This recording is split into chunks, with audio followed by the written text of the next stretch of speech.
The patriot 2026 much hyped star studded movie.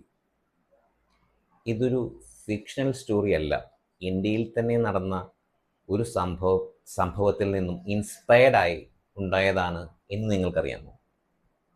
Mammootty അവതരിപ്പിച്ച കഥാപാത്രം ഇന്നും ജീവിച്ചിരിക്കുന്ന ഒരു അമേരിക്കക്കാരനാണെന്ന് നിങ്ങൾക്കറിയാമോ? ആ ക്യാരക്ടറെ വിസിൽ ബ്ലോവർ എന്നാണ് വിളിക്കുന്നത് എന്ന് നിങ്ങൾക്കറിയാമോ? ഇതിൻ്റെ ടാഗ്ലൈൻ ഡിസെൻഡ് ദിസ് പാട്രിയോട്ടിസം ഇന്നത്തെ കാലഘട്ടത്തിൽ വളരെ പ്രാധാന്യമുള്ളൊരു ടാഗ്ലൈൻ ആണെന്ന് നിങ്ങൾ ചിന്തിച്ചിട്ടുണ്ടോ? സിനിമ കണ്ടവർ ശ്രദ്ധിക്കാതെ പോയ കാര്യങ്ങളും എന്നാൽ സിനിമ കാണാൻ പോകുന്നവർക്ക് കൂടുതൽ ഉപകാരപ്പെടുന്നതുമായ കാര്യങ്ങൾ ഉൾക്കൊള്ളിച്ചാണ് ഞാൻ ഈ വീഡിയോ ചെയ്തിരിക്കുന്നത്. ഇതിൻ്റെ അവസാനം കാണാത്തവർ what you should expect from the movie and what you should not എന്നൊരു സെക്ഷൻ കൂടി ഞാൻ ചെയ്യുന്നുണ്ട്. അത് ചെയ്യാനുള്ള കാരണം ഓരോരുത്തരുടെയും അഭിരുചികൾ വ്യത്യസ്തമാണ്. അപ്പം നിങ്ങൾ ഈ സിനിമയിൽ നിന്നും എന്ത് പ്രതീക്ഷിക്കുന്നു എന്ന് നിങ്ങൾക്കേ അറിയാമോ. ആ പ്രതീക്ഷകൾക്ക് വകയുള്ള കാര്യങ്ങൾ സിനിമയിലുണ്ടോ എന്നായിരിക്കും ഞാൻ പറയുക. അപ്പോൾ നിങ്ങൾക്ക് തന്നെ ഒരു തീരുമാനത്തിലെത്താൻ സാധിക്കും ഈ സിനിമ നിങ്ങൾക്ക് പറ്റുന്നതാണോ ഇല്ലയോ എന്ന്. വീഡിയോയിലേക്ക് കിടക്കാം. I'm Akhil, your dude bro. Welcome to Kattan junction.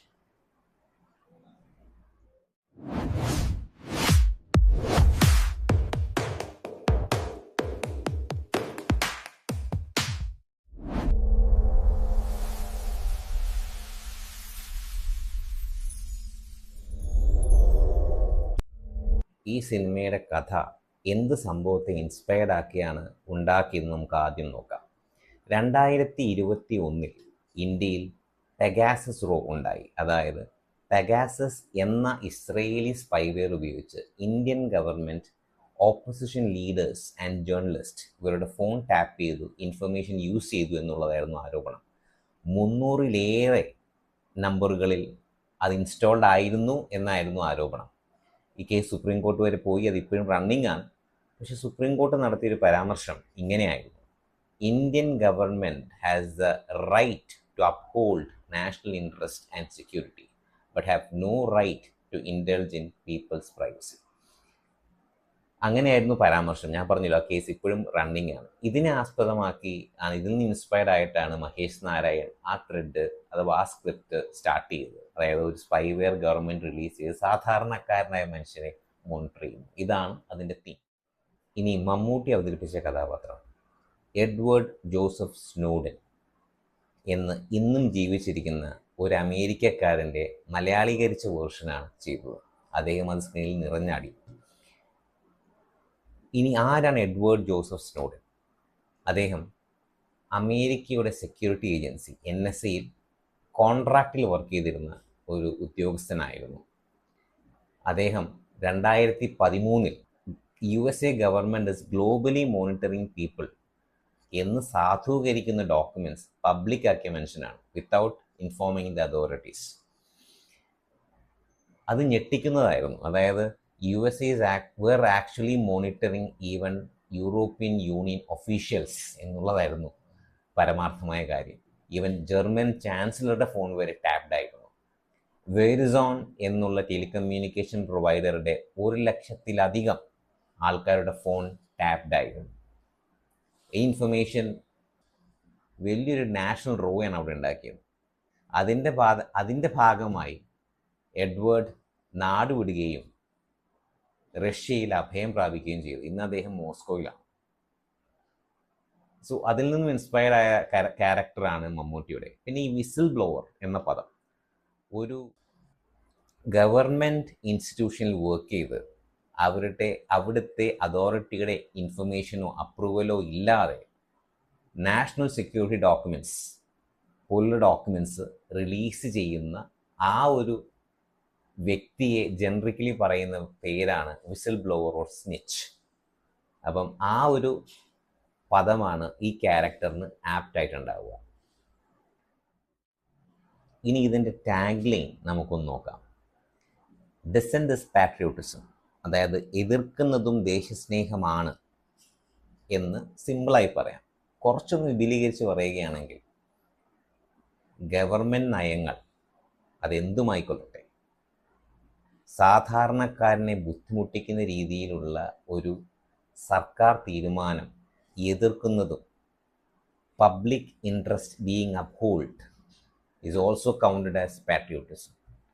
അതായത് ഗവൺമെൻറ് നയങ്ങളെ എതിർത്ത് സാധാരണക്കാരൻ്റെ സ്വാതന്ത്ര്യം മുൻനിർത്തി സംസാരിക്കുന്നതും ദേശസ്നേഹമാണ്, ദേശവിരോധമല്ല എന്നുള്ളതാണ് അതിൻ്റെ കറക്റ്റ് മീനിങ്.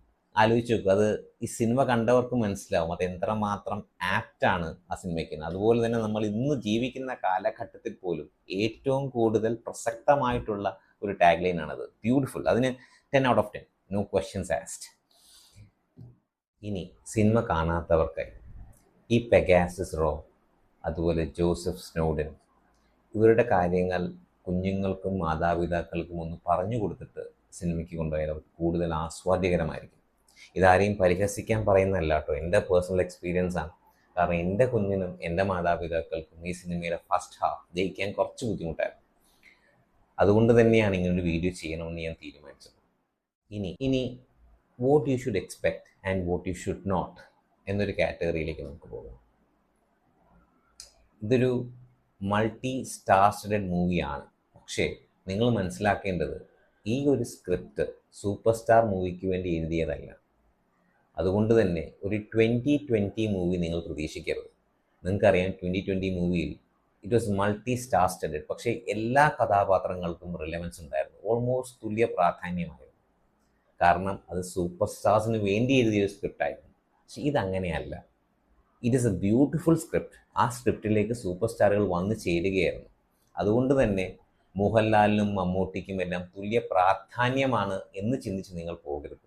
ഇതൊരു മമ്മൂട്ടി ഫഹദ് ഫാസിൽ മൂവിയാണ്.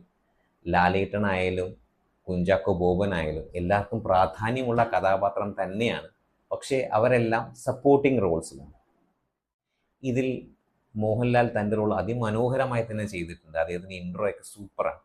മമ്മൂട്ടിയുടെ ഇൻട്രോ പോലും ഒരു സാധാ ഇൻട്രോയാണ്, ഒരു സൂപ്പർ സ്റ്റാർ പദവി ഇല്ലാത്ത പോലെയാണ് അദ്ദേഹത്തെ കാണിക്കുന്നത്. പക്ഷെ അദ്ദേഹത്തിൻ്റെ റോൾ സൂപ്പറായി ചെയ്തിട്ടുണ്ട്, നോ ക്വസ്റ്റ്യൻസ് ആസ്ക്ഡ്.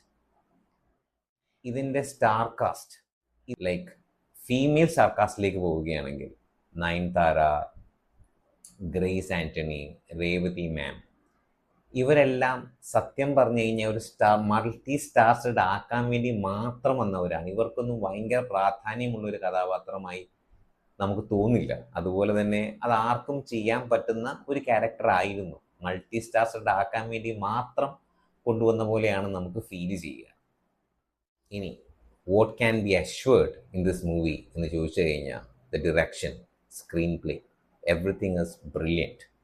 മലയാള സിനിമയെ വേറൊരു തലത്തിലേക്ക് കൊണ്ടുപോയിട്ടുള്ള ഒരു സ്ക്രീൻ പ്ലേയും ഡിറക്ഷനുമാണ് നിങ്ങൾക്ക് കാണാൻ സാധിക്കുക. ഒരു നല്ല സിനിമ ഇരുന്ന് കാണുക എന്ന ഉദ്ദേശത്തോടുകൂടി പോയി കഴിഞ്ഞാൽ നിങ്ങൾക്ക് എൻജോയ് ചെയ്യാൻ സാധിക്കും. പക്ഷേ ഒരു action packed, multi starred, heavy mind സെറ്റും ഹെവി മാസും പ്രതീക്ഷിച്ച് പോയി കഴിഞ്ഞാൽ ചിലപ്പോൾ നിങ്ങൾക്ക് നിരാശപ്പെടേണ്ടി വരും.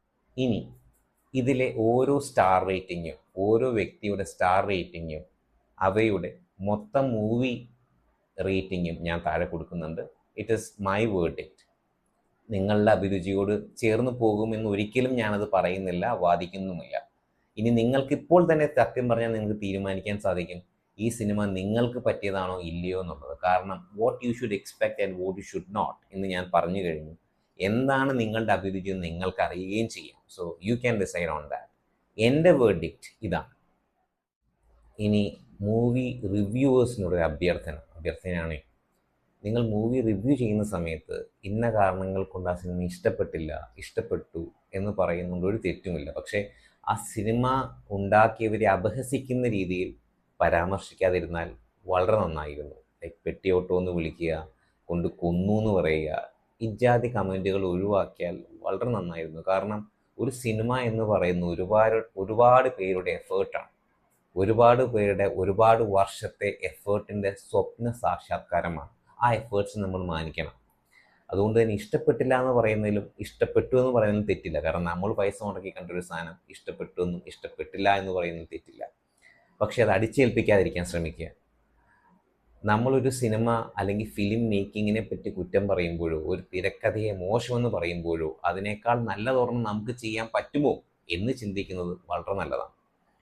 ഇനി നിങ്ങൾ സിനിമയെ സ്നേഹിക്കുന്നവരോട്, നിങ്ങളൊരു സിനിമ കാണണമോ വേണ്ടയോ എന്ന് തീരുമാനിക്കുന്നത് നിങ്ങളുടെ സുഹൃത്തിന് ആ സിനിമ ഇഷ്ടപ്പെട്ടോ അല്ലെങ്കിൽ റിവ്യൂവേഴ്സ് ആ സിനിമയെപ്പറ്റി നല്ലത് പറഞ്ഞു എന്നതിനെ ആസ്പദമാക്കി ആവരുത്. കാരണം ഓരോരുത്തരുടെയും അഭിരുചി വ്യത്യസ്തമാണ്. അപ്പോൾ നിങ്ങളുടെ എക്സ്പെക്റ്റേഷൻ മീറ്റ് ചെയ്യുന്നുണ്ടോ എന്ന് മാത്രമാണ് നിങ്ങളതിൽ നോക്കേണ്ടത്. ഞാൻ ഈ റിവ്യൂ ഫ്രെയിം ചെയ്തത് തന്നെ നിങ്ങൾ what you should expect from the movie and what you should not എന്ന രീതിയിലാണ്. ആ രീതിയിലൊരു റിവ്യൂ ആണ് ഞാൻ ആഗ്രഹിക്കുന്നത്.